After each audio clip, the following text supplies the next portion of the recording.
जनना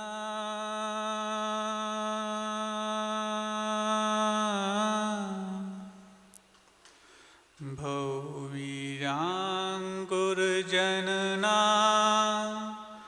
रागाद्याक्षयमुपागता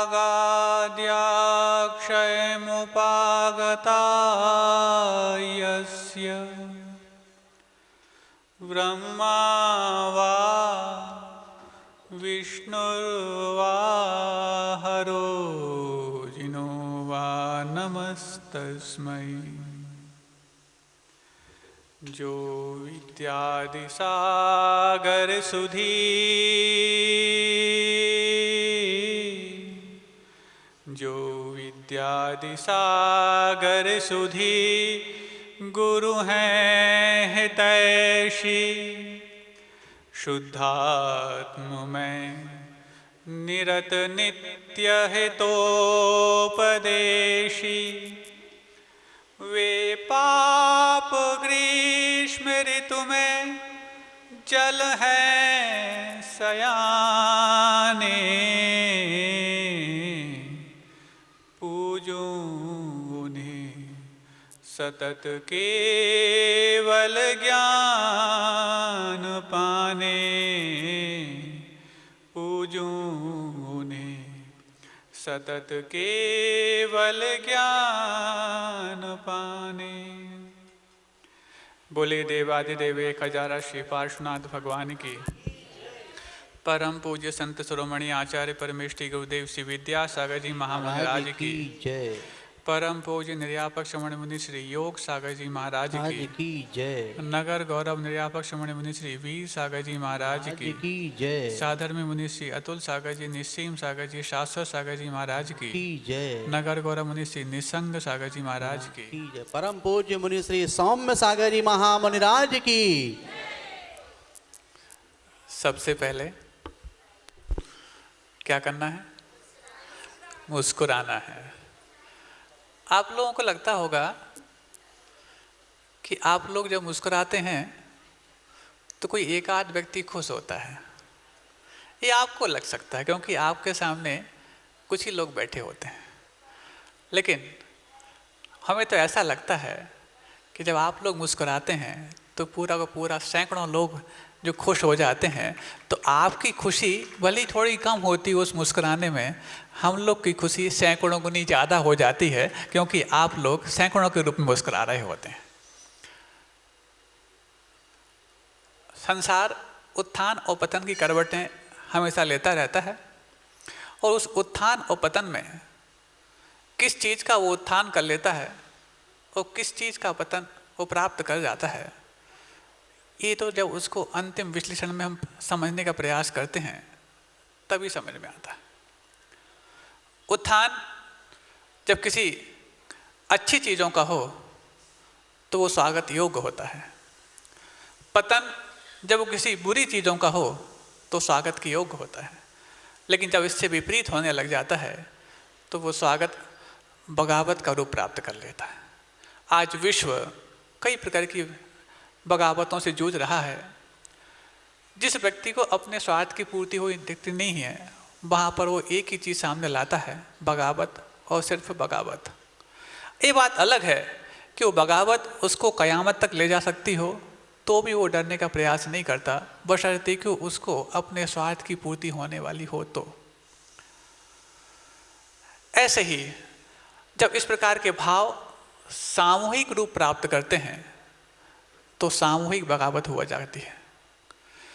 इस प्रकार के भाव जब सामूहिक दुष्कृत को प्राप्त होते हैं तो सामूहिक पाप का बंध होने लग जाता है, और जब सामूहिक पाप का उदय आता है तो विश्व त्राहि माम त्राहि माम त्राहि माम यही रट लगाता है। सामूहिक पाप की जहाँ तक बात है, दुनिया इन सामूहिक पाप के मंजर कई बार देखती आई है और उन सामूहिक पाप के मंजर को देखते देखते उसके जीवन में कई बार ऐसा लगा कि मैंने ऐसा कब कर लिया जो आज उदय में ऐसा आ गया। सामूहिक पाप सिर्फ उन त्रासदियों के रूप में नहीं हुआ करते जो प्राकृतिक आपदाओं के रूप में आती हैं, चाहे वो बाढ़ हो, चाहे वो भूकंप हो, चाहे वो और अन्य बलवा हो आदि आदि। लेकिन इन सामूहिक पाप का उदय जब आता है, चाहे वो कोरोना के रूप में भी क्यों ना आया हो, उस सामूहिक पाप का उदय आने के पश्चात उसके बाद उसका जो भय व्याप्त रहता है, तो कोई यदि ये बोल ले कि फिर से आ गया कोरोना, तो एक बार तो जहन ये मानने के लिए मजबूर हो जाता है कहीं हम कुछ असावधानी तो नहीं कर रहे हैं।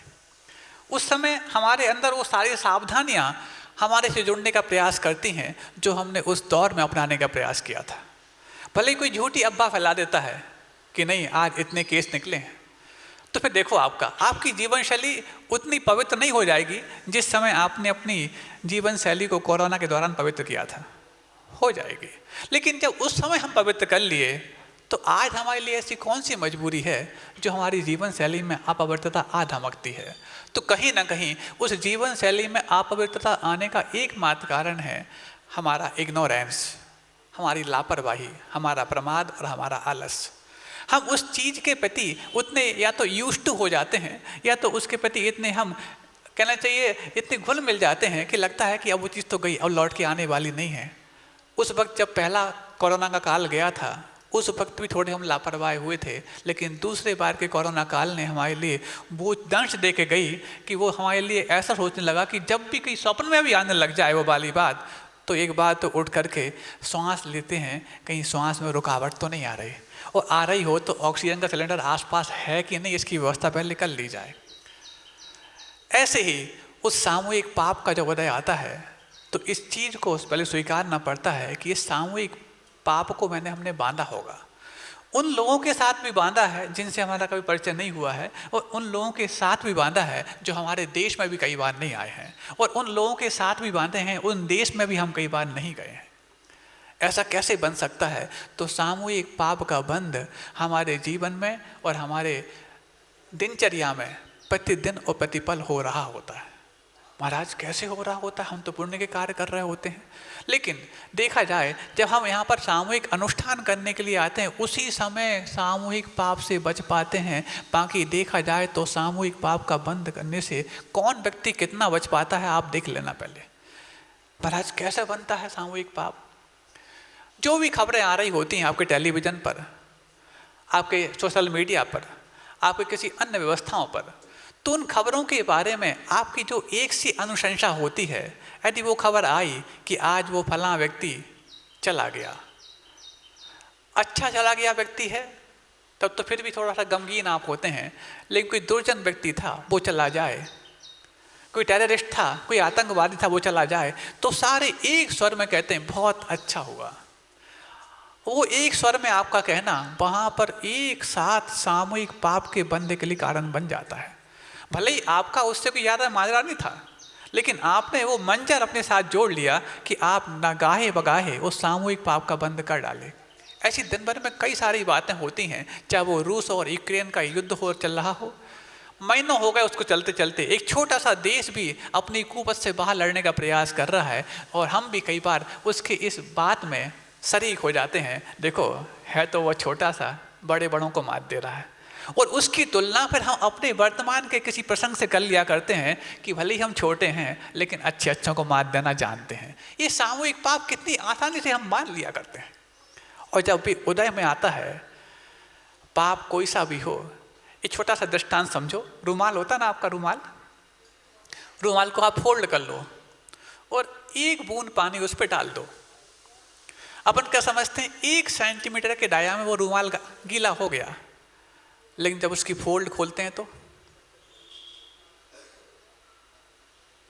जितनी फोल्ड्स उसमें थी उतने टाइम मल्टीप्लाई होके वो सामने आता है। हमने सिर्फ एक बूंद एक फोल्ड की एक परत पे डाली थी, लेकिन जब वो खुलने के बाद सामने आई तो देखने में ऐसा आया कि छुप करके किया था, लेकिन जब छुप कर किया हुआ पाप छप करके सामने आता है तो छप्पर फाड़ के भी कोई बचाने आए तो बचा नहीं पाता है। ऐसा जीवन में हमारे साथ कितने बार हो रहा होता है। क्या इस पाप के बारे में हम सजग हैं? क्या इस पाप के बारे में रोकने का प्रयास हमारे जीवन में चल रहा है? और नहीं चल रहा है तो जब पाप चल रहा है तो पाप का उदय भी आपके जीवन में वैसा ही आने वाला है। दुनिया में सबसे ज़्यादा ईमानदार, वफादार और यदि कर्तव्यनिष्ठ यदि कोई है तो सिर्फ और सिर्फ एक कर्म है। इसकी ईमानदारी वफादारी पर शंका करने वाला आज तक कोई पैदा नहीं हुआ और ना हो सकता है। बाकी सारे लोग तो आपसे वफादारी करें जरूरी नहीं, ईमानदारी से पेश आए जरूरी नहीं, लेकिन आपका कर्म आपसे वैसे ही ईमानदारी से पेश आएगा जैसा आपने करते वक्त उससे अपने अनुबंध किए थे। अब जब उदय में आता है तो फिर छुपने का प्रयास करते हैं, ओट लेने का प्रयास करते हैं और अपनी उस खोट को भी किसी दूसरे पर मरने का प्रयास करते हैं। ये जो प्रयास है हमारे लिए बहुत बड़ा एक दंश के रूप में सामने आने वाला होता है। अब जब सामूहिक पाप बंध रहे होते हैं, सोशल मीडिया के माध्यम से बंध रहे होते हैं, ये तो हमने एक नमूना बता दिया हिंसा के रूप में, बाकी 4 पाप के रूप में कितना कितना बनता रहता है। सोशल मीडिया तो पूरा का पूरा आज झूठ का पिटारा बन चुका है। उस झूठ के पिटारे के साथ दिन भर में कितने आप पाप बांध रहे होते हैं, सोचो आप, और सामूहिक रूप से बांध रहे होते हैं। उन सब खबरों को जिनकी कोई ना किसी प्रकार से कोई वजूद होता है, ना कोई एग्जिस्टेंस होता है, उनको आप कैरी फॉरवर्ड करने में कितने मशगूल रहते हैं सिर्फ इसलिए कि एक नई खबर है, ना उसके बारे में आप कुछ पता लगाते कि इसकी कुछ सत्यता है या नहीं है। और बस सिर्फ इस सोशल मीडिया की आदत हमारे जीवन में ही सोशल इतनी हो चुकी है कि कोई भी खबर किसी ने कैसी भी रूप में कह दी, अरे वो तो आज वहाँ ऐसा कर रहा था, आज तो वहाँ ऐसा बैठा हुआ था, हम इतनी जल्दी उसको फॉरवर्ड कर देते हैं और भूल जाते हैं ये पाप हमारे जीवन में जब उदय में आएगा तो कितनी बड़ी परेशानी का सबब बन करके सामने आएगा। चातुर्मास के लिए प्रस्थान चल रहे हैं, संघों के भी चल रहे हैं, गुरुदेव के भी चल रहे हैं। आप ये समझिए कि गुरुदेव, भले ही कल आपको लगा कि हमारे लिए कल तक तो उम्मीद थी कि गुरुदेव यहाँ पर आ रहे हैं, लेकिन हमारी आशाएं और हमारी भावनाएं, इन सब पर भी भारी पड़ता है गुरुदेव का संकल्प। और जब वो गुरुदेव का संकल्प कुछ दिनों बाद आपको सामने आएगा और ये समझ में आएगा कि हमारी भावनाओं पर इतना बड़ा भारी संकल्प लेके गुरुदेव ने साकार किया है, तो जो लोग कल मायूस होंगे वो लोग अपनी उस मायूसी पर फिर जाकर के इतना हर्षित भी होंगे कि बहुत अच्छा रहा कि गुरुदेव कुछ समय के लिए भले हमसे थोड़े से साइड से निकल गए, लेकिन इतना बड़ा संकल्प लेके जब सामने निकले हैं और जब उसका मूर्त रूप सामने आया तो हमारे लिए खुशियों की इतनी बड़ी सौगात दे गए। और ये सौगात जब सामने आएगी, और दूसरी बात, अब हमारी जिम्मेवारी और भी ज़्यादा बढ़ जाती है। क्यों? क्योंकि अब गुरुदेव जब यहाँ आते तो हम यही समझते कि गुरुदेव जैसा कहेंगे वैसा हम करेंगे, लेकिन जब गुरुदेव थोड़े से साइड से निकल गए हैं, और पक्की बात है महाराष्ट्र में ही रहने वाले हैं, और ये महाराष्ट्र वाले अपन सब इतने पुण्यशाली हैं कि उनके आभा मंडल में पूरा चातुर्मास, उसके पश्चात नहीं कितना कितना और समय हमें सारे महाराष्ट्र वालों को उनके आभा मंडल में रहने का सौभाग्य प्राप्त होने वाला है। और दूसरी जिम्मेवारी ये और है हमारी कि अब जब गुरुदेव इस महाराष्ट्र प्रांत में भ्रमण करते हुए जब पुनः मध्य प्रदेश की ओर लौटेंगे तो नागपुर तो बीच में पड़ने वाला है, और जब वो नागपुर बीच में पड़ने वाला है, अब वो कितने समय में लौटेंगे हमें नहीं मालूम। जल्दी लौट आए तो हमारी पहली जिम्मेवारी बन जाती है कि जल्द से जल्द हम अपने पार्श्वनाथ भगवान को उनके उचित स्थान में पहुंचा दें, ताकि बाकी अन्य प्रतिमाओं की प्राण प्रतिष्ठा हो तो गुरुदेव के द्वारा उनके कान में फूके गए सूर्य मंत्र के द्वारा हो। ये सूर्य मंत्र अब गुरुदेव हमारे इस नागपुर के लिए जरूर दे के जाएंगे, इसकी अब उम्मीद और ज़्यादा बढ़ गई है। मान लो कल आचार्य इस ओर यदि बिहार कर जाते तो अभी तो अपना मंदिर तैयार हुआ नहीं है, तो अपनी अभी उम्मीद थोड़ी ठंडी पड़ जाती कि पंचकलाड़क पता नहीं अब गुरुदेव के सानिध्य में अभी होगा कि नहीं होगा, क्योंकि अभी मंदिर कम तैयार होगा। लेकिन जब गुरुदेव थोड़े साइड से निकल गए हैं, अब हमारी उम्मीद ज़्यादा बढ़ गई है कि गुरुदेव के सानिध्य में पंचकल्याणक होने की हमारी अब मेहनत भी बढ़ जाए, जिम्मेवारी भी बढ़ जाए और जवाबदारी भी बढ़ जाए। अब हर उस व्यक्ति का संकल्प और तरोताज़ा हो जाना चाहिए जो अभी तक ये मान के चला था, अरे गुरुदेव तो MP में हैं, पता नहीं कब आएंगे। वैसे भी अब उनकी चाल बहुत धीमी हो गई है, लेकिन अब वो जो उनकी चाल को आज से 4 महीने पहले देखे थे, अब उनकी चाल को आज देख करके वो कह रहे हैं कि अब गुरुदेव जब महाराष्ट्र में आ गए हैं तो हमें अपने हालचाल पहले पूछना पड़ेगा कि हमारी हालचाल कहीं धीमी तो नहीं हो गई है। कि हमारी हालचाल ढीली हो गई हो तो फिर गुरुदेव हमारे नगर में आकर के भी और जब इस मंदिर को अधूरा देखेंगे तो प्राण प्रतिष्ठा नहीं कर पाएंगे। लेकिन अब हमारी चाल और तीव्र गति से हो जाना चाहिए कि गुरुदेव अब आसपास हैं, हमारे इर्द गिर्द हैं, और कभी भी यदि उन्होंने कहा कि क्यों रामपुर वालों, भगवान अपने स्थान पर विराजमान होने लायक हो गए कि नहीं हो गए, क्या वो जो आपने प्रतिमाएं अपने खाते में दर्ज कराई हैं, वो प्रतिमाएं भगवान बनाने लायक समय आया कि नहीं आया? और इस बीच में यदि हमने थोड़ी सी लापरवाही और देर दराज कर दी तो फिर वो भगवान साक्षात तो हमारे इर्द गिर्द हैं, लेकिन हमने अपने होनहार भगवान को इतना देर कर दिया कि वो होनहार भगवान साक्षात भगवान से भगवान बनने को प्राप्त होते, उससे हम अपने आप को पीछे ले गए। अब कल की बात से हमारी उम्मीद भी बढ़ गई है और हमारी जिम्मेवारी भी बढ़ गई है। इस चीज़ को बहुत अच्छे से समझना है। हर उस व्यक्ति को जिन्होंने अपना योगदान इस मंदिर में, इस जिनालय में दिया है, अब अपनी उस गति को और बढ़ा दे बाकी अन्य लोगों को जोड़ने के लिए, क्योंकि सामूहिक पाप की बात हम जैसे कर रहे थे अभी, तो अब सामूहिक पुण्य की भी करना चाहते हैं। पहले मैंने सामूहिक पाप की बात इसीलिए कर ली क्योंकि सामूहिक पाप जब तक हम नहीं समझेंगे तब तक सामूहिक पुण्य को जोड़ने का मंत्र हमारा नहीं हो पाएगा। अब जब सामूहिक पाप उदय में आता है, कई बार आप देखते हैं, क्या देखते हैं, भूकंप आया, कोई इमारत ढह गई, कुछ हो गया, पूरा का पूरा परिवार चला गया, एक छोटा सा नन्हा सा अदना सा बालक, उसके ऊपर पट्टी ऐसी गिरी कि वो ऐसा उसमें खेल रहा है, अपने हाथ पे चला रहा है, तो क्या बोल देते हैं आप, जाको राकेश आइया मार सके ना कोई। ये छोटी सी पंक्ति कह करके और हवा बन जाती है और सोशल मीडिया में छा जाती है। लेकिन जाको राकेश आइया मार सके ना कोई नहीं, जाको राखे सामूहिक पुण्य मार सके ना कोई, और जाको भेजे सामूहिक पाप बचा सके ना कोई। वो सामूहिक पाप ऐसा उदय में आया क्योंकि वो जो बच्चा है अभी पैदा हुआ, उसने सामूहिक पाप के रूप में अपना एक भी किसी प्रकार से समर्थन नहीं दिया। और वो है, उसको पता नहीं आपकी सोशल मीडिया में क्या हो रहा है, आपकी अफवाहों में क्या हो रहा है, आपकी टीवी में क्या खबर आ रही है, आपको कुछ पता नहीं है। जो जब उसको पता नहीं है तो वो सामूहिक पाप से भी बेखबर है, और जब वो सामूहिक पाप से बेखबर है तो उसके लिए जीवन में सामूहिक पाप अभी उदय में आने वाले नहीं। भले ही उसका पूरा का पूरा परिवार चला जाए लेकिन वो बच जाएगा।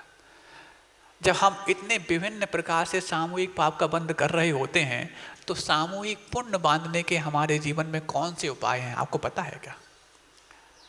सामूहिक पुण्य क्या हम बांध रहे होते हैं? क्या हमारे जीवन में एक आध कोई कार्य ऐसा चल रहा है जो सामूहिक पुण्य के बनने के लिए कारण हो? और पुण्य बांधने के हमारे पास 6 उपाय हैं जिनको आप आवश्यक बोलते हैं: देव पूजा, गुरु उपासना, स्वाध्याय, संयम, तप और दान। अब देव पूजा सब लोग साथ में कर पाए कठिन है, कभी विधान हो जाते हैं, पंचलाणक हो जाते हैं, अनुष्ठान हो जाते हैं, तभी हम कर पाते हैं। गुरु उपासना जब गुरु मिलते हैं तब कर पा रहे हैं, मुश्किल से मिले हैं। जैसे अभी महाराज बोल रहे थे ना कि हाँ अभी तो जो हाथ की चीज़ थी वो तो अभी हाथ में है, ठीक है, जिसकी उम्मीद लगाए बैठे थे अभी उसकी थोड़ी उम्मीद कम पड़ी है, लेकिन हाथ की चीज़ भी तब तक आपके हाथ में रहने की उम्मीद है जब तक आपका सामूहिक पुण्य आपके हाथ में है। और सामूहिक पुण्य आपके हाथ से खिसक गया तो हाथ की चीज़ भी आपके हाथ से कब खिसक जाएगी पता नहीं। और बहुत बड़ी बात आप लोगों के जीवन में एक है कि ऐसे वीतरागी संतों का सानिध्य जो आज आपको मिला हुआ है भीषण गर्मी के दौरान भी, जब भीषण गर्मी के दौरान भी इन लोगों ने ऐसी भारी बारिश की जो आपको गर्मी में भी गर्मी का एहसास ना करा पाई, फिर तो अब बारिश भी ऊपर से आ चुकी है। और ऐसे में इनकी यदि वाणी की बारिश और होने लग जाए तो फिर जीवन में चारों तरफ हरियाली आने से कोई रोक नहीं पाएगा। अब देखना ये है कि उस सामूहिक पुण्य को हम बनाएं कैसे। जैसे कि बात आई, महाराज ने कही, बड़े महाराज से आज सुबह जैसे बात हुई, खबर आई हमारे पास कि शांतिहारा आपको करनी है। कमेटी के लोग आए, हमने कहा नहीं महाराज कराते हैं वो शांतिहारा, तो नहीं उनने बोला कि आपको करनी है। अब हम महाराज के पास पहुँचे, हमने कहा महाराज जी आज तो रविवार है, आज तो विशेष दिन है, आज आपका शांतिहारा। नहीं विशेष कुछ नहीं होता, रविवार है आपको जाना है। हमने कहा महाराज जी शांतिहारा तो बड़े महाराज कराएं, बड़े के मुख से शोभा देती है, और सब लोग बड़े महाराज के मुख से शांतिहारा कराने तत्पर रहते हैं, यहाँ कोई बड़ा छोटा नहीं है। मतलब इतने बड़े महाराज जिनकी दीक्षा होने के बाद हमारा जन्म हुआ, क्या जिनकी दीक्षा होने के बाद हमारा जन्म हुआ हो, और वो यदि ये कहें कि यहाँ बड़ा छोटा कोई नहीं है, तो हम लोग के लिए लगता है कि चुल्लू भर पानी में भी अपना शक्ल देख लो। डूब मरने की बात मैं क्यों कहूँ, चुल्लू भर पानी में शक्ल देख लो कि मेरा प्रतिबिंब उसमें दिखता है कि नहीं दिखता। इतने बड़े महाराज इतनी उदारता के साथ कहते नहीं जाओ तुम्हें शांतिहारा करानी है। और जब फिर कहा कि प्रवचन, बोले प्रवचन भी आप लोग को ही करना है। अपन तो शांतिहारा के निमित्त से आ गए, फिर उसके बाद मुझसे पूछा कि भेजो महाराज को, कौन को भेजना है। तो ये महाराज के पास गए होंगे तो बमुश्किल हमारे अतुल सागर जी महाराज, इनकी वाणी इतनी दुर्लभ है कि आपका सामूहिक पुण्य पता नहीं कितना बढ़ाना पड़ता है तब जाके उनकी वाणी मिल पाती है। अभी भी जब थोड़ा सा कहा तो पता नहीं क्या कह रहे थे, आप लोग सब समझ रहे होंगे, इतने समझदार तो भले ही वो बिना माइक में बोल रहे थे, लेकिन आप सब समझ गए थे क्या कह रहे थे महाराज, समझ गए थे ना? नहीं समझे थे क्या कह रहे थे? अब हम बोलेंगे तो फिर अभी यार महाराज जी पता नहीं अगली बार यहाँ आएंगे कि नहीं आएंगे। मतलब इतना ज्ञान के क्षेत्र में अथाह भंडार अपने अंदर रखा हुआ व्यक्ति जब मौन बैठ जाता है तो साधु का मौन विद्वानों के बड़े बड़े भाषणों से भी ज़्यादा प्रभावकारी हुआ करता है। इनकी मौन ही है, इनकी वो साधना ही है। ऐसे साधु जो बोल जाते हैं तो आपके जीवन में बाहर आ जाती है और मौन हो जाते हैं तो आपके जीवन में वैसा कैसा कहना चाहिए, ऐसी चमत्कार पैदा हो जाते हैं कि उनके मौन में भी चमत्कार हैं, उनके बोलने में भी चमत्कार हैं, उनके रहने में भी चमत्कार हैं, उनके दूर हो जाने में भी चमत्कार हैं। क्योंकि गुरु और साधु बारिश की तरह नहीं होते कि बरस जाएं और बिछुड़ जाएं। अरे वो तो हवा की तरह होते हैं, भले ही कुछ देर शांत रहें लेकिन हमेशा साथ हुआ करते हैं। ऐसे गुरुओं के सन्निधि में और इस पंचम काल के भीषण काल में भी हमारा जीवन व्यतीत हो रहा है। ये इस जीवन की साधना नहीं, कई जीवनों के सामूहिक पुण्य के उदय में हो रहा है। तो सामूहिक पुण्य को कैसे बढ़ाया जाए बात चल रही थी। तो देव पूजा कभी कभार आप कर पाते हैं सामूहिक रूप में, कुछ लोग तो व्यक्तिगत भी नहीं करते होंगे। गुरु उपासना जब गुरु आ जाते हैं या हम उनके पास पहुंच जाते हैं तब कर पाते हैं। एक बार की बात, आप लोग को लग रहा है ना कि अभी तक तो उम्मीद थी गुरु जी आने वाले हैं आने वाले हैं आने वाले हैं। एक बार हमने भी उम्मीद लगाई थी ऐसी, बता दें अपने प्रसंग बता देते हैं, बहुत कम बताते हैं ऐसे प्रसंग। तो उस समय की बात जब इस नन्ही पौध के रूप में जो आपके बच्चे हैं ना उस रूप में अपन थे, क्योंकि हर व्यक्ति शुरुआत में तो उसी रूप में होता है। ये बात अलग है कि उसके लिए कौन सा माहौल मिल जाए और कौन सी वो छांव मिल जाए और छांव पा करके अपना रूपांतरित किस रूप में कर जाए, उसके पुण्य और पुरुषार्थ पर डिपेंड करता है। तो जहाँ पर अपन थे वहाँ के आसपास से गुरुदेव एक बार, दो बार और 3 बार निकले। कितनी दूरी से? इतनी दूरी से नहीं जितना कि नागपुर से सौंसर दूर है, उससे चौथाई दूरी से, मतलब 10 से 15 किलोमीटर दूर से अचानक 3 बार निकले। और तीनों बार ये जो अबोध बालक है सबको समूह में लेकर के पहुंचता था कि गुरुदेव, या उस समूह के साथ खुद को लेकर पहुंचता था कि गुरुदेव एक बार तो उस धरा को धन्य कर दो। गुरुदेव हाँ हाँ देखो देखो, इस तरफ तो कई बार आना होता है, कभी भी हो जाएगा, अभी दूसरा काम है, ऐसा करते। एक बार हो गया तो 4 साल बाद दूसरी बार आए, दूसरी बार ऐसा हो गया, फिर वो आए, तीसरी बार ऐसा हो गया, और उसके बाद कई वर्षों तक, दशकों तक आए नहीं। फिर सोचा कब तक कुएं को अपने पास बुलाने की हम फिराक में रहेंगे। यदि वाकई में सच्ची प्यास है तो कुएं के पास खुद पहुंच जाओ। वो आए नहीं 3 बार में, एक बार भी उसके बाद भी नहीं आए। प्यास इतनी तीव्र थी कि प्यास को मिटाने के लिए कुएं के पास ऐसे पहुंचे ऐसे पहुंचे ऐसे पहुंचे कि बार बार फिर वहां मांगने की आवश्यकता ही खत्म हो गई। यदि आपको लगता है कि आपको गुरुदेव की सच्ची प्यास है तो गुरुदेव अभी बहुत ज़्यादा दूर नहीं है।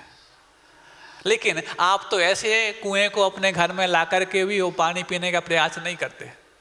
कुछ लोग होते हैं जो प्रयास कर लिया करते हैं, लेकिन कुछ लोग ऐसे होते हैं बस कुआं हमारे पास आ जाए, दिखता रहे कि कुआं है, ताकि कभी प्यास लगे तो हम बुझा सकें। अरे जिस व्यक्ति को प्यास लगी होती है वो कुएं को अपने पास बुलाने की बात नहीं करता, वो तो जहाँ उस पानी को प्राप्त कर सकता है वहाँ पहुँच करके अपना प्रयास मिटा लेता है। आपको वो सच्ची प्यास पैदा करनी पड़ेगी जो आपके जीवन में वो आश्चर्यकारी घटना कर पाए जो इस जीवन में हर व्यक्ति को प्राप्त नहीं हुआ करती। हुई है तो मात्र ये 5 और वो 4 क्षुल्लक जी, उन्हीं को हुई है। ऐसे उन संतों के सानिध्य में आकर के हमें अपने इस बरसात के मौसम में भी प्यास जगा के रखनी है, क्योंकि वो प्यास संसार के सारे पानी को खत्म करके और अपने अंतरंग की प्यास को मिटाने के लिए ऐसा अमृत प्राप्त कराने वाली होती है जिस अमृत को आज तक हमने उम्मीद के रूप में तो पाया है, कभी उपलब्धि के रूप में नहीं पाया है। तो वो सामूहिक पुण्य की बात अपन कर रहे थे, कैसे मिले? देव पूजा, गुरु उपासना, संयम की बात जहाँ तक है, संयम तो सामूहिक संभव नहीं, वो तो अपना व्यक्तिगत हुआ करता है। तब तब भी सब सामूहिक कर नहीं सकते, कभी कभार परिवेशनों में कर लिया करते हैं। दान कई बार सामूहिक भी होता है, कई बार व्यक्तिगत भी होता है, लेकिन कभी कभार होता है। और एक बार कर देते हैं तो वर्षों तक गाते हैं हमने किया तो था।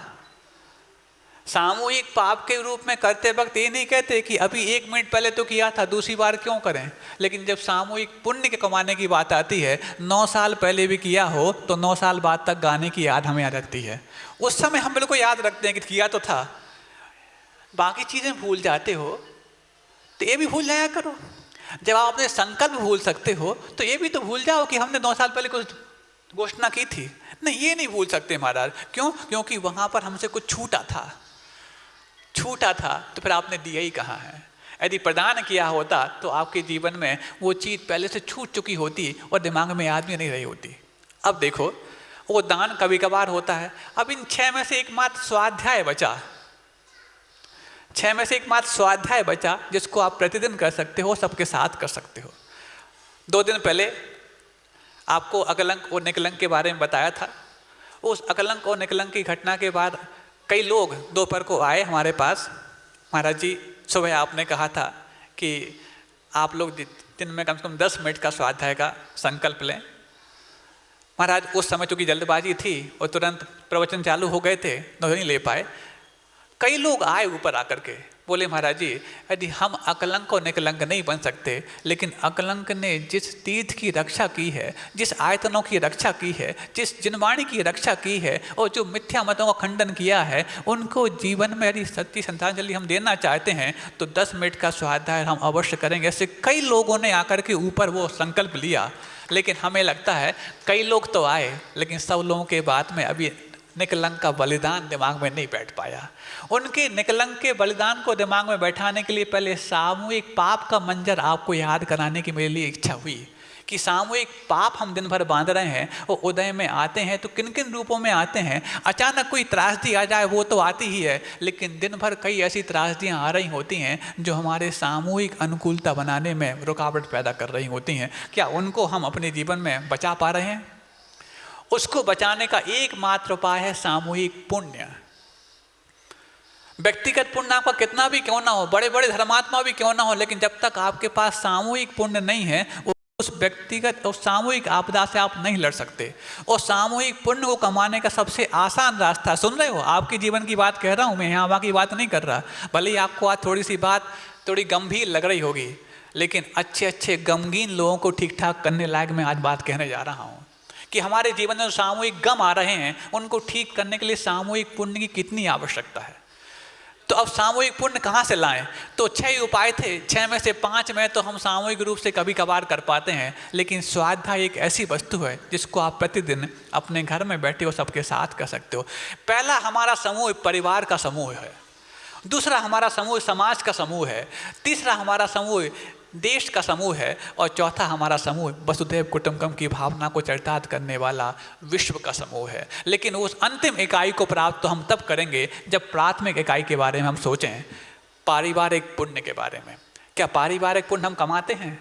पारिवारिक पाप तो खूब कर रहे होते हैं, दिन रात लगे हैं पारिवारिक पाप को करने में। एक पल ऐसा नहीं जा रहा जिस समय हमारा पारिवारिक पाप ना हो रहा हो, क्योंकि गृहस्थ का जीवन ही पापमय है। और पारिवारिक तौर पर करता है तो पारिवारिक पाप तो बांध ही लेता है। कम से कम पारिवारिक पुण्य के बारे में तुम सोचें, वो सबसे आसान तरीके से प्राप्त हो सकता है सामूहिक और पारिवारिक स्वाध्याय के रूप में। इससे पहला फायदा तो होगा सामूहिक पुण्य का, और ये इसलिए आवश्यक है। एक बार हमने और बताई थी ये वाली बात कि अकंपनाचार्य जैसे महाराज, सुनिए आप लोग, अकंपनाचार्य जैसे महाराज, क्या बात कर रहे हैं आप लोग, अकंपनाचार्य जैसे महाराज जो पुण्य के इतने बड़े धनी थे, लेकिन जब उन पर उपसर्ग हुआ रक्षाबंधन के पूर्व में तो 7 दिन तक भीषण उपसर्ग होता रहा, कोई बचा नहीं पाया। और जब उस उपसर्ग के दरमियान वो 7 दिन एक स्थान पर इकट्ठे होकर के सारे 700 मुनिराज ध्यानस्थ हुए, तो वही उनका सामूहिक पुण्य उदय में आया और रक्षा के लिए विष्णु कुमार आ गए रक्षाबंधन के दिन। वो पहले क्यों नहीं आ गए? क्या उनके पास रिद्धियां 7वें दिन हुई? नहीं, उनके पास रिद्धियां तो बहुत पहले से थीं, लेकिन उनको रिद्धियों का प्रयोग करने का भान तब होगा जब सामने वाले का सामूहिक पुण्य उदय में आएगा। तो इतने बड़े आचार्य महाराज के संग पर भी सामूहिक पुण्य के अभाव में भीषण उपसर्ग हो सकता है। अरे हम लोग की उपसर्ग और बाधाएं तो कभी कभार आते हैं, फिर भी हम लोग दिन में 5-6 बार इकट्ठे हुए सामूहिक पुण्य कमाते हैं, 2-3 बार भक्ति में, 2-3 बार स्वाध्याय के रूप में। और गृहस्थों के उपसर्ग तो आप लोग जानते हो कितने आते हैं, मानसिक, शारीरिक, पारिवारिक, राजनैतिक, आर्थिक, व्यापारिक और सामाजिक, तमाम तरह के। तो कम से कम दिन में एक बार तो सामूहिक पुण्य हम कमाएं, और यदि वो सबसे आसानी से प्राप्त हो सकता है इन 6 आवश्यक में से मात्र स्वाध्याय रूपी आवश्यक से, तो पहला फायदा तो सामूहिक पुण्य का होगा। दूसरा फायदा आप सुनो, दूसरा फायदा आपको ज्ञान तो मिलेगा ही मिलेगा। पैसे आपको बिना कुछ पूछे आपको घंटों भी उपदेश मिल जाए, कुछ दिन बाद आप भूल जाओगे, लेकिन जो आप पूछ कर पाते हैं जीवन भर याद रखते हैं, क्योंकि अपनी बनाई कच्ची पक्की रोटी भी अच्छी लगती है और कई बार दूसरों के फ्री के पकवान भी फीके लगते हैं। तो वो सामूहिक स्वाध्याय के माध्यम से जो आपको प्रश्न पैदा होंगे, क्योंकि वैसे प्रश्न कहाँ आते हैं, परिचय मात्र आपको देना आता है, महाराज जी पहचाना, मतलब वहाँ पर भी जब आप नमोस्तु करने आते हैं, दर्शन करने नहीं दर्शन देने आते हैं। तो आपका परिचय भी साधु से समय दिला पाए कठिन है, लेकिन आपका प्रश्न सामान्य तो साधु क्या, परम पूज्य गुरुदेव से भी आपको समय दिला सकता है। गुरुदेव अपन से इसलिए बचते हैं कि वहाँ जाके तुम क्या करोगे, नमोस्तु अचैसी, नमोस्तु अचैसी। अरे वो नमोस्तु क्या, दिन भर जिनके पूरे सर्वांग से 8 प्रदेशों से जगत कल्याण की भावना का आशीर्वाद निश्रित हो रहा है, अब उनसे तुम क्या नया मांगना चाहते हो। लेकिन तुम नया मांगना चाहते हो तो तुम्हारे पास एक अच्छा प्रश्न है, तो वो आपको समय देने के लिए पर्याप्त उपलब्ध होंगे। वो हमसे बचते इसलिए हैं कि जो चीज़ वो हमेशा देते रहते हैं वही तुम उनसे मांगते रहते हो, लेकिन जो वो कभी कभार देते हैं उसकी तुम मांग करते ही नहीं हो, और वो हो सकता है आपके प्रश्न के माध्यम से। प्रश्न आएगा सामूहिक स्वाध्याय के माध्यम से। तीसरा फायदा इससे होगा, जब भी परिवारों में फ्रैक्शंस होते हैं उसका मूल कारण है विसंवाद, और विसंवाद तभी होते हैं जब प्रॉपर संवाद नहीं होते। और संवाद हो भी कैसे, हमारे घर में सभी प्लेटफॉर्म ही नहीं है जिसमें इकट्ठे होकर अच्छे और सात्विक संवाद हम कर पाएँ। तो आपका सामूहिक स्वाध्याय अच्छे और सात्विक संवादों का जरिया बनेगा, क्योंकि स्वाध्याय मात्र स्वर्ग, नरक और मोक्ष की बातें ही नहीं आती, वो सब बातें भी आती हैं जो आपके परिवार के उपयोग की होती हैं। तो उस चीज़ को सामने वाला कैसे एक्सेप्ट कर रहा है अथवा रिएक्ट कर रहा है, उस संभावना को हम रोक सकते हैं। और चौथा फायदा इससे कि जब भी परिवारों के किसी सदस्य को गलत राह पर जाते हुए आप देखते हैं, उसका एकमात्र कारण है हम उनके मन की गहरी बात को समय रहते नहीं पहचान पाए। और पहचाने भी कैसे, हमारे घर में ऐसा कोई प्लेटफार्म ही नहीं है जिसमें उनके हम गहरे मन की बात को पकड़ पाएँ। तो आपका स्वाध्याय उनके मन की बात को पकड़ने का जरिया भी बन सकता है, क्योंकि वो कैसे एक्सेप्ट कर रहा है अथवा रिएक्ट कर रहा है उसको आप भांप सकते हैं। वो उस संभावना को आप रोक सकते हैं जो आप अपने बच्चों से, अपने परिवार के सदस्य से नहीं चाहते हैं। 5वां फायदा इससे होगा कि जैसे घर में कोई व्यक्ति आया, मेहमान है, उनसे बोलो कि आप भी स्वाध्याय में बैठो, और यदि आपका टाइम स्वाध्याय का है, उस समय मेहमान आए तो उनसे बोलो कि आप बैठिए, और नहीं बैठ सकते तो आप वेट कीजिए। तो उनको भी सोचने पे मजबूर होना पड़ेगा कि कल तक तो मेरे लिए इस परिवार में इतनी तवज्जो मिलती थी, आज ऐसा क्या कि मुझसे आज स्वाध्याय को मिल रही है। तो 10 में से एक व्यक्ति भी इस परंपरा को अपने घर में ले गया, उसके खाते का 6वां हिस्सा हमारे खाते में सामूहिक पुण्य के रूप में और दर्ज हो गया। 6वां फायदा इससे होगा, पहले ये परंपराएं जीवित थीं तब तो एक चूल्हे पर 100-100 लोगों का भोजन बनता था, और यदि आज 4 लोग भी हैं तो 4 प्रकार की बातें होने लगी हैं। क्यों? वो जो सामूहिक पुण्य कमाने के जरिए उन लोगों के पास थे जिनको आप पुराने मानते हो, दकियानूसी मानते हो, वो सामूहिक पुण्य के मामले में आपसे बहुत ज़्यादा एडवांस थे। तब तो एक चूल्हे पर 100 लोगों का भोजन बनता था, और आज 4 व्यक्ति के पास भी एक दूसरे से मिलने का कोई वक्त नहीं है। मात्र एक छत के नीचे वो विश्राम करते हैं, वार्तालाप नहीं कर पाते। वो एक छत के नीचे आके रुकते तो हैं लेकिन एक दूसरे से मिल नहीं पाते। वो तो हमने साधन उपलब्ध करा दिए हैं, हर व्यक्ति के पास अपना वो है। पहले एक समस्या थी बोरियत की, काय की, बोरियत की। शताब्दी जब 20वीं थी उस समय समस्या थी बोरियत की, और शताब्दी जब 21वीं आई, एक समस्या का समाधान हुआ है कि व्यक्ति अब बोर नहीं होता। पहले जब अकेला होता था तो बोर होता था, और अब जब अकेला नहीं हो पाता तो बोर होता है।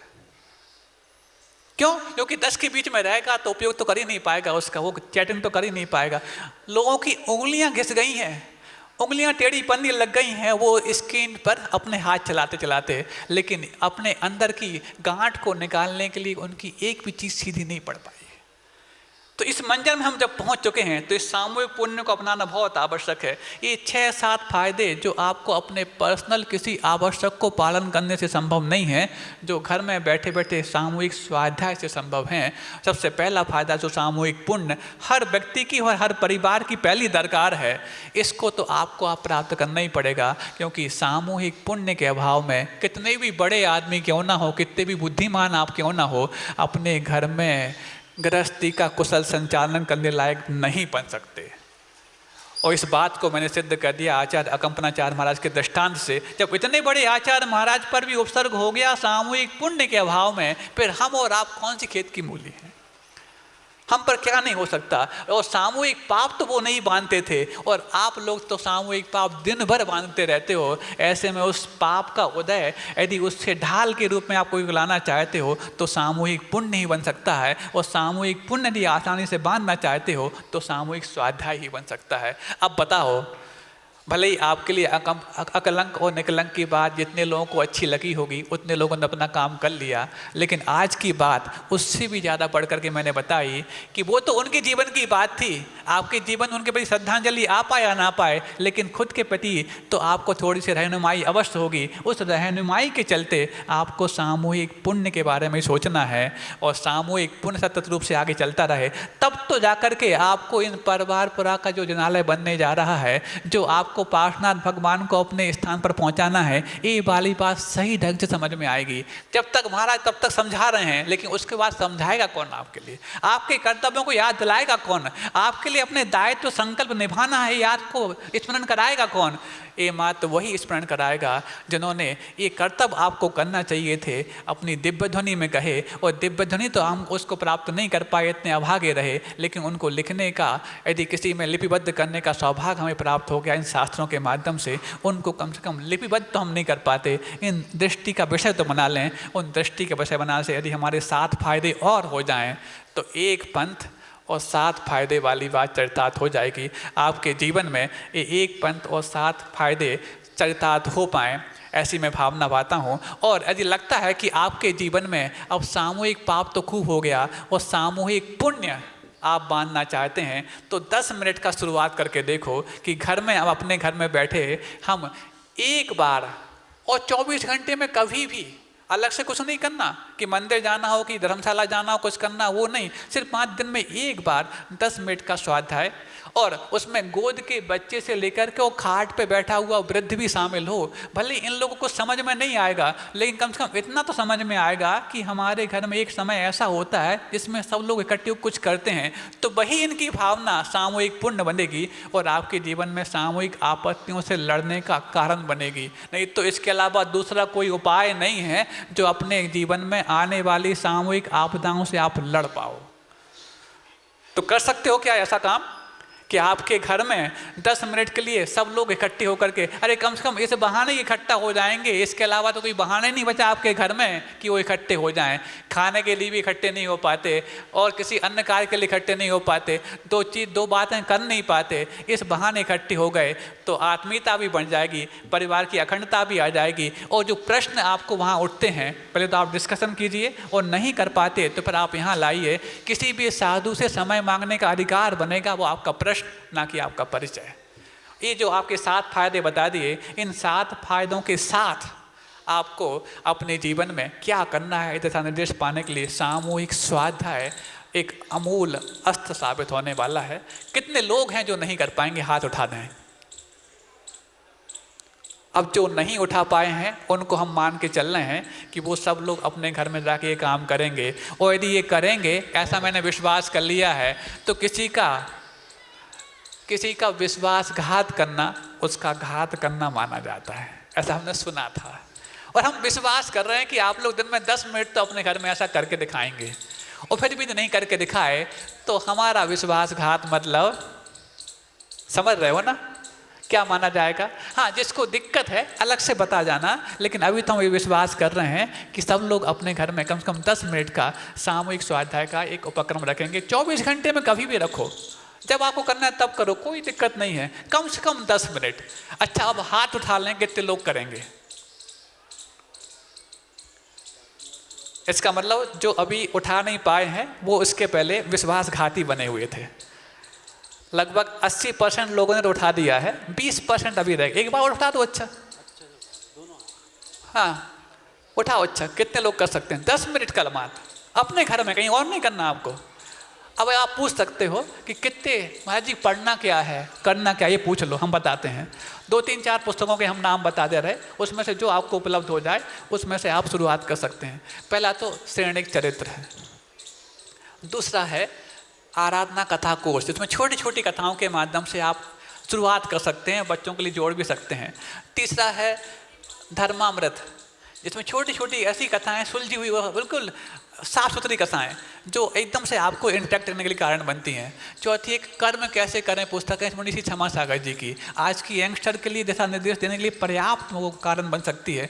इन सब पुस्तकों में से जो आपको पहले मिल जाए उसको शुरू करें, और एक डायरी अपने पास रखें और पेंसिल भी रखें। वो तो आपके पास है कि नहीं, पेन डायरी, और उसको आप जो पहले डिस्कस करें, जो समझ में नहीं आता उसको आप नोट करें, और नोट करते करते फिर आपको लगे कि ये प्रश्न किसी साधु से प्रश्न पूछने लायक बन गए हैं, किसी माता जी के पास जाने लायक बन गए हैं, फिर आप देखना उसके बाद आपका साधुओं के पास जाना कितना बड़ा एक परिवर्तन लाने लायक हो सकता है। अभी तक जो आप गए थे और जो वहाँ से लेकर आए थे, उस पर भी जब आप प्रश्न लेकर जाएंगे और लेकर आएंगे बहुत भारी बढ़ जाएगा, और अपने जीवन में फिर हमेशा के लिए स्वाध्याय से जुड़ने के लिए कारण बन जाएगा। अकेले जो आप स्वाध्याय करते हैं उससे आप विद्वान बन सकते हैं, लेकिन जब आप साथ में स्वाध्याय करेंगे तो विवेकवान बनेंगे, और विद्वत्ता वहाँ धरी रह जाती है जब विवेक शून्य हो जाते हैं। तो इस चीज़ का आपको ध्यान रखना है। एक बार मैं और आपसे पूछना चाहता हूँ, कितने लोग हैं जो सच्चे विश्वास पात्र बनना चाहते हैं? एक बार हाथ उठा दें। अच्छा, हाँ, कुछ लोगों का अब उठा हाथ, जो पहले नहीं उठ पाया था। मतलब पहले बात समझ में, बहुत अच्छा। तो 10 मिनट का, हाँ, जब आप नागपुर में रहें तभी का ये नियम है, बाहर की छूट है, ताकि आपको कोई दिक्कत ना जाए, ठीक है ना? बहुत अच्छा, आज अच्छा काम हो गया। और एक और बात पहले कही थी, आज समय बहुत ज़्यादा हो गया, कि प्रतिदिन आपको मंदिर के बाद 1 मिनट के लिए उस नवनिर्मित जिनालय में पहुंचना है और कायोत्सर्ग करके आना है। क्यों कही थी? कि वहाँ पर वो सामूहिक पुण्य इकट्ठा होता रहे, आपकी सामूहिक भावनाएं वहाँ वैगणाम के रूप में संचित होने लग जाएं, ताकि आपकी इस कार्य को गति भी मिले। और जब गुरुदेव महाराष्ट्र में आ ही गए हैं तो उनके सानिध्य में जब वो वापस लौटकर नागपुर होकर के आए तो उनके सानिध्य में हमारा पंचकल्याणक महामहोत्सव हो, इस भावनाओं के साथ वहाँ पर प्रतिदिन एक कायोत्सर्ग करना है। कितने लोग कर रहे थे बताओ? अच्छा, कितने लोग गए थे अभी तक? अभी तक नहीं गए ना?